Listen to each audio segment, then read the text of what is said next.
Hey, it is Zennial Gamer, and today we're going to be looking at my round 3 siege in Apocalypse against Mythril. Now, we're going to jump straight into the siege action in just a moment, guys. Before we do, 2 quick notes. The first one is, if you're interested, last season was actually my first season in a tourney-level guild, so if you're interested in learning what it's like to make that jump, I'm going to be talking about that at the end of the video, as well as kind of talking about my own trajectory through the season. Second one is, and this is the really important one, guys, if you like this type of content, please remember to smash that subscribe button, hit the like button, drop a comment for the YouTube algorithm, and let me know that you guys would like to see some more tourney-level siege. With that said, let's jump straight into it. So for our first fight right here, you can see we've got the Harmonia, Hraesvelg, and Kinki, and with this fight, I just went with double rock. So in this case, the Icares is speed tuned to go first. What we'll do is everybody's on double will. For the first round, we just do nothing. It's an S1 into Hraesvelg. We get both rocks up in the air, and then we're going to snipe the Kinki with the Icares. Now, the Kinki won't completely die, but because Kinki is never built on Nemesis, this ensures that I don't get cut.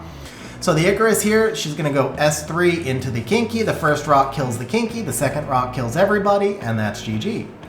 Now, you guys will notice, this is Siege Tournament. We're going to be fighting the same defenses over and over, so we're going to be using a lot of the same offenses over and over. As such, here's our second fight. This looks exactly the same because it is. So these were my first 2 fights of the Siege Tournament.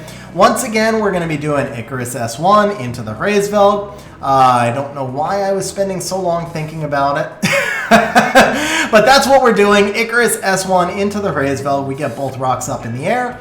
We're going to go ahead and go S3 into the Kinki right here. Now, one thing you'll notice, the destroy damage on my units. That was quite a bit of destroy damage. It's going to lower the damage from the rocks here. The other thing you'll notice is that the Skogul actually got fairly low health from the Hraesvelg at one point. Now, for our third fight, right here, we've got a Theo Molly Sagar. This was super meta. This was super meta for all of last season. In this case, you can see I brought in the Nana Kinki Riley. I've done a video on this team before. Nana Kinki Riley is an auto-win team that you can bring into almost anything. In this case, this one got a little bit sketch because the Theo actually just bombed out my Nana. Now, this was my fault. I had Nana on Destroy Runes. I should have changed the Nana to Will Runes before I brought her into this fight. I did not. That allowed Theo to get a defense break. So that was a mistake on my part by not putting Will Runes on. With that said, this was a super high damage Theo because that Nana had almost 45-50k HP. So the Theo bombed the Nana out. We lost the orb. Now the Molly right here goes proc wild, and it's starting to look a little bit sketch, but the thing here is, in this particular counter, in this particular team, the Riley and the Kinki could actually 2-man this a lot of times. What the Nana's doing here, more than anything else, is allowing me to gain turns. Like, if I brought in just Riley Kinki, then the Sagar could have done a reset on the Riley and never allowed me to get my buffs up. In this case, the Sagar reset the Nana, everybody targeted the Nana. It gave me enough time to get my buffs up. So even though the Nana goes down here, it looks a little bit sketch, but it's actually still in pretty good shape. Now that Riley proc right there helped me a lot. Obviously the defense has had a fair number of procs as well, but that particular Riley proc getting the immunity up on the Kinki was good. Once the Sagar goes down, there's no more provokes, there's no more defense breaks. The Theo's just going to keep going into the Riley, which gives me infinite immunity, and that's why I said that the Riley and the Kinki would be able to 2-man here, because the Riley just going to keep getting hit, so I'm just going to have infinite immunity up, and without a defense break, I'm not going to get killed. So this fight's going to go on for a little bit longer. We'll skip forward here just a little bit ahead because you guys can see how this is going to work. Now, at this point, I'm skipping to about this point. At this point, you can see there's some destroy on the Molly. I actually wound up switching targets because without multiple procs, I wasn't going to get the Theo down. So I had to destroy the Molly a little bit just to get some of the HP down. And then once the Molly's HP was destroyed, so she wasn't healing as much, I moved back over to the Theo. And when you combine the destroy on the 2 units, I eventually do get through the Theo. But I did just want to kind of show right there where the Molly HP was destroyed. The concern here is if I didn't destroy some of the Molly HP and I tried to let it go on for too long, that Theo could have eventually destroyed enough of the Riley HP that the Theo could kill the Riley through immunity. In this case, we wound up getting the kill on the Molly, and then that was GG. Now, going into fight number 4 here, we have got Geldnir, Ophilia, and Theomars. Now, guys, I will tell you, this fight took like 15 minutes, and we are not going to watch the whole fight. Don't worry about that. We are not going to watch the whole fight, but we used Loren, Triana, and Elucia right here. Now, this is a fast build Triana. Just mostly we want to be able to turn cycle just in case something goes wrong with that passive, but also the pushbacks on the Loren are helpful. So the Loren and the Triana both are really fast right here. And the whole concept here is that there's only one damage dealer on the enemy team. That damage dealer obviously is Theomars. So we have to deal with the Ophilia provokes, but as long as we're not provoked on the Ophilia, and because we have some CC on the Ophilia, she won't have that provoke up endlessly. We can just keep pushing back this Theomars. We can just keep working down the Theomars slowly, and eventually we get through the Theomars. Now again, this is a super long fight, so I'm going to skip forward. You guys can kind of see the line. I'm going to run it all the way down on the mouse cursor. Is this still the fight? Yes, this is still the fight, guys. That's how long this fight goes, but good timing right there. I landed right where the Theomars died. From here you can see this is super safe because Geldnir does no damage, and all we have to do is just control the Ophilia. Even if she gets an occasional proc, she doesn't do damage either, and so then that's GG from there. Okay, now how far along do we have to skip? We still have to skip a long ways. Okay. Yeah, this is like a 7-minute fight or something. Now, moving on to the next fight, I did tell you guys that we were going to be having another... Oh, that's a cool spot that I just paused on. That's a cool, like, looks cool. But I did tell you guys we're going to be having one more of these Harmonia, Kinki, Hraesvelgs. So in this case, I brought in a Swift Kahli. So there's 2 ways you could build this Kahli. So for the Kahli double rock counter right here, you could either do a Swift Kahli to get that invincibility up quickly, or you could do a slow, slightly tankier Kahli, and then just try and play it out as a turn 2 team, right? So I went Swift Kahli. Now this Kahli was built to do around 35-40k damage, and this is where I got a little bit trapped. So you're going to see coming up here that my Kahli, when she goes into the Hraesvelg, does not quite kill the Hraesvelg, and this gets iffy.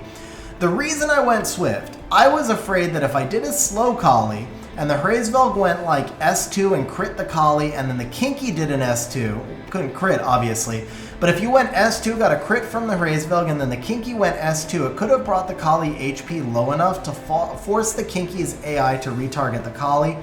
So the Kinki will take preference, obviously, on the Dark unit, but if the Kahli gets below 30% HP, just from like a random unlucky crit and an S2 into a proc, then the Kahli at that point could get retargeted by the Kinki and wiped out. And then if it's just 2 rocks, I lose. So I'm like, well, I've got 2 turn invincibility. I can make a Swift Kahli that will clearly take turn 1, and then I can just snipe the Hraesvelg with the Kahli. Now, with the Swift Kahli, you have to swipe the Hraesvelg, because the Swift Kahli is not going to do enough damage to kill the Harmonia. But if you run into a really tanky Hraesvelg, you miss the snipe. So there you go, 34,000. This Kahli with additional damage on win should have hit for about 42. So this was a trap Hraesvelg. He was built with damage down on fire and built with lots of HP. And you can see I did still win, but this got really close. Like this got uncomfortably close right here. So that could have gone very badly for me. That was probably my worst fight in the Mythril Siege. That was the one that was by far and away the closest for me. Now, the next fight we had was Theomars, Nora, Taranys. This is a really creative defense. This one I hadn't seen all season. I wound up going with Fang, Aalyiah, and Nana here. Now, this is a team that I'll use fairly frequently. There's a big downside on this team, which is that you don't get cleanse from the Aalyiah, and the Aalyiah does not give you constant immunity. But the Aalyiah does give you constant defense buff, which allows you to take a lot of damage reduction. The Nana is there for dirt protection, just in case things go wrong. Like right there, you saw that Theo proc twice. Also a revenge Theo, so if something had gone wrong and my Fang died right here, I still would have been okay because the Nana brings him back. And then as soon as I get my first kill, the Nana's restacked.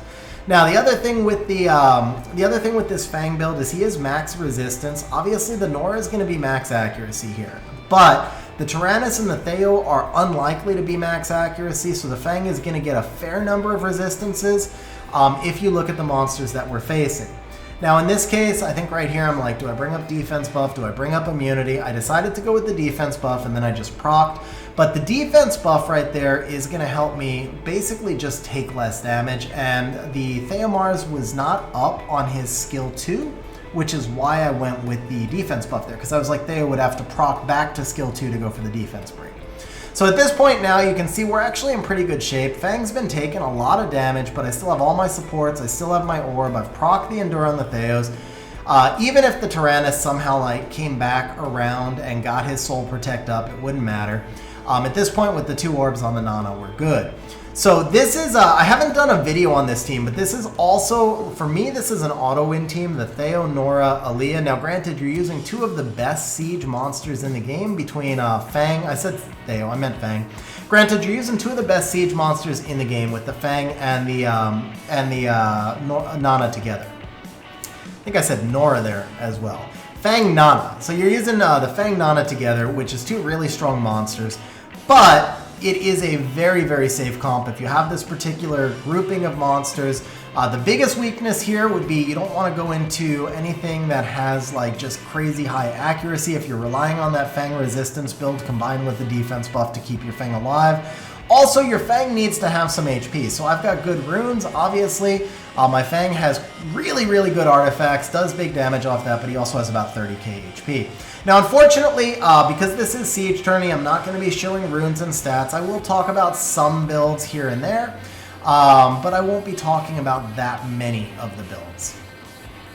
Alright, now, next up, we have got another Theo, Sagar, Molly. In this case, there's another fight that's kind of long, so we'll skip forward, but just talking about the theory craft. So we're using Louise, Roid, Camilla here. Obviously, the Camilla is just going to tank this Sagar for eternity and beyond. And so the thing here is, the Sagar is the main stripper. So Molly can strip. Obviously, Molly can strip S1, but the Sagar is the main stripper on this team. The Sagar will always strip the Camilla, and because the Sagar is hitting the Camilla, the Molly will follow into the Camilla more often than not. Not always, but more often than not, the Molly will hit the Camilla as well. So you're able to keep the immunity up for the most part with the Louise right here.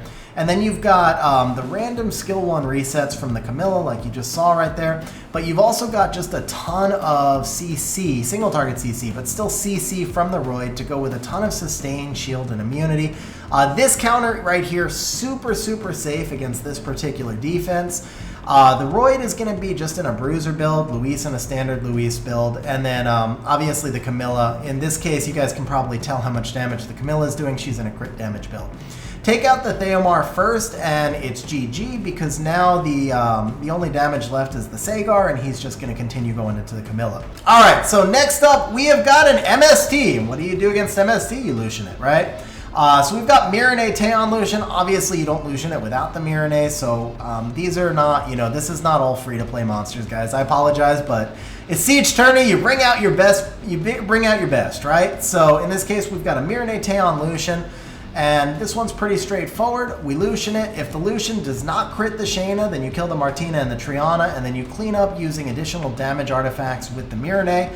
In this case, I did crit the Shayna, and so it was GG. Now, we've got another MST. This one, not so fast. Much more free-to-play friendly. Yeah, we used the Tractor Windy Lulu, guys. I didn't use a lot of Tractor Windy Lulu this season, but I certainly had it built, and when in doubt, TWL. So here you go, guys. This fight goes on for a month and a half. Now, right there, normally you would not ever really want to split damage, but right there, I just wanted to stun the Shayna. Since the Shayna was vulnerable, like, why let the Martina team up? Why give her the extra debuffs of the Shayna, right? One thing you'll notice, though, is I'm not using any buffs because I don't want the twins to steal my buffs, and I also don't want the twins to hit progressively harder. So the only time that I actually buff in this fight is when I need to cleanse the defense break with the Lulu until the Martina's down. Once the Martina's down, obviously, you can start to use the Windy buffs. Now, this fight takes a very, very long time, so we'll skip forward. You can see, I'll just skip kind of like jump forward. You can see I'm targeting the Martina. I'm working the Martina down slowly. We'll skip forward here a little bit further. We've got, yeah, stun on the, I almost said Frankenstein. He is a Frankenstein, but stun on the tractor there. Finally proc the Triana right here, and then I do believe that the Martina goes down next. Thank you for waking me up from sleep right there. And there you go. Martina's down, and we're good to go. And for our very last fight of the Mythril Siege, completing our 10-0. Yes, guys, that's right, I did go 10-0. So for our very last fight of the Mythril Siege, we've got another Lushen. So we have got, in this case, this is Theomar's Valantis Sagar. With no speed lead, I felt reasonably confident that I could outspeed because the Valantis has to be in despair. Sagar has a very low base speed. I think it's 97 base speed on the Sagar. Mirinae gives me a speed lead, obviously, so I did have to run 2 swift units here, but they're not crazy fast. They're just fast enough. So at this point, what's going to happen, obviously the Lushen clears the Sagar and the Valantis. Theo could go a little bit crazy, but he's going to be on Endure. All I have to do is hit him one time, right? So we get the Lushen. There's some, by the way, OP damage reduction artifacts on that Sagar. I know how much my Lushen does, and that was a lot of damage reduction on the Sagar, but it was enough to kill, and that completed our 10-0. All right, guys, so as I mentioned at the start of the video, I was going to talk a little bit about what it's like to make the jump into a tourney-level siege. Now, I was in the Aces of War family for about 2 years. We finished G3 most seasons, either really high G2 or low G3.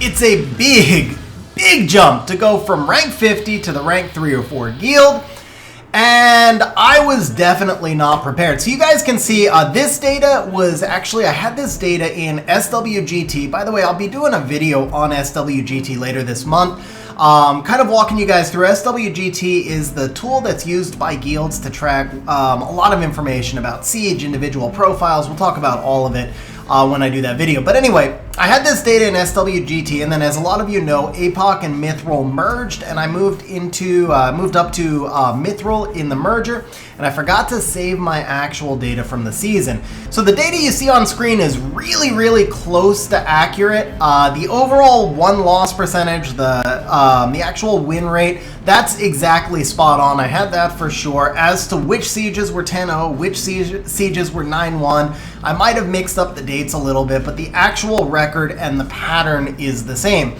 So the big thing I want to draw your attention to is that first week I went 7-3 followed by 5-5. The 5-5 may have been my worst siege ever. It was a disaster, not just because of the losses, but because of why I lost. So when I moved into APOC, my entire account was built wrong, like just literally built wrong. It was built for the siege I had been doing. So the first week I was scrambling all over the place trying to rerune safe counters, but I didn't have enough mana. And what happened is, during the first siege, I was struggling to bring in proper counters, and by the time we got into the second siege, I literally ran out of mana, and my rune inventory was full, all of runes that had just come off of monsters that weren't like sellable runes, and I didn't have the ability to build the proper counters. I was literally just struggling to put runes on monsters, find monsters to bring into comps, and I got wrecked. So I asked to be benched for one siege. I took a week to get my account organized, and then I went back into the next siege. And from there, it was a huge learning curve. Even though the win rates improved a lot, there was still a ton for me to learn. I relied very heavily on advice from guild members. In the first handful of sieges, I was using largely like free-to-play counters, even though I have a super deep account. I mean, I've got 4 Kinkis, I've got all sorts of great Nat 5s. But I was using the counters that were provided to me by the guild because I was afraid to try and figure out how to work the strength of my account, which is the depth of my box and my runes, into those counters until I felt more confident. And then I took my time and worked on growing throughout the season. I still feel like I have a lot to learn. But you guys can see ultimately as we got to the tourney, I went 39-1 in the tourney. The first round loss was just stupid, and I was worried that I wouldn't get my attacks in, so I was on a conference call at work, and I brought in a comp that it's like what I would call a 90% comp, right? Like it should win 90% of the time, and I knew that when I brought that in, and in tourney you should never do that, so it's just stupid. Unfortunately, I ran into the 10%. The opponent went proc wild. I think he took like 11 turns in the first round or something, but it doesn't matter. I brought in a comp that was vulnerable to procs, and I paid the price. So the next 3 rounds I was much more cautious, and obviously finished up the season strong. Now, what else is it like? So I'm talking about my experience from a win-loss perspective, but what else is it actually like to move into a tourney-level guild? Well, the first week, I 6-starred 60 monsters. Not even kidding. Now, most people aren't going to be able to do that. Obviously, I had a storage that had 1,000 Rainbow Mon and 1,000 Angel Mon and like everything, and I was just hammering it around the clock trying to get the monsters built that I actually needed for Siege. It was crazy. I mean, I had 500 monsters 6-starred, and I couldn't make nearly enough counters to counter the defenses that I was facing. After I 6-starred, all of those monsters, I have then spent the last several months building nothing but 2As. I am no longer actually farming ancient runes, at least for the time being, until I get caught up on 2As, because I had done nothing but ancient rune farming for the most part for the last couple of years. On top of that, all I farm now is artifacts, which is actually probably really good for the overall strength of my account, but it's a complete refocus. Previously, I had farmed, I thought, a reasonable number of artifacts, but I had actually fallen way behind on artifacts and have definitely learned more the importance of artifacts when it comes to high-level siege. So, overall, my journey for this past season, it was learning a lot more about how to bring in counters that are proc-proof and that are relatively safe. It was learning how to optimize my account so that the runes could be moved around much more easily as needed. It was about putting runes in the right places and on the right monsters. And it was about strengthening the weak points of my account, such as artifacts. Overall, I had an absolute blast last season. I'm excited to be part of Mythril and looking forward to the tournament again this season. And guys, so a lot of you have asked me over time what it was like being an APOC, what the jump was like, and I didn't want to share too much information during the season just because it was my first season. So I wanted to take a minute here to explain to you guys kind of what my journey was like. On that note, keep an eye out, guys. Next video coming up is going to be, there's no secret now, it's obviously a 10-0, but the next video coming up is going to be the 10-0 against Mali. So guys, as always, appreciate you watching the video. Hope you enjoyed it, and we'll see you next time.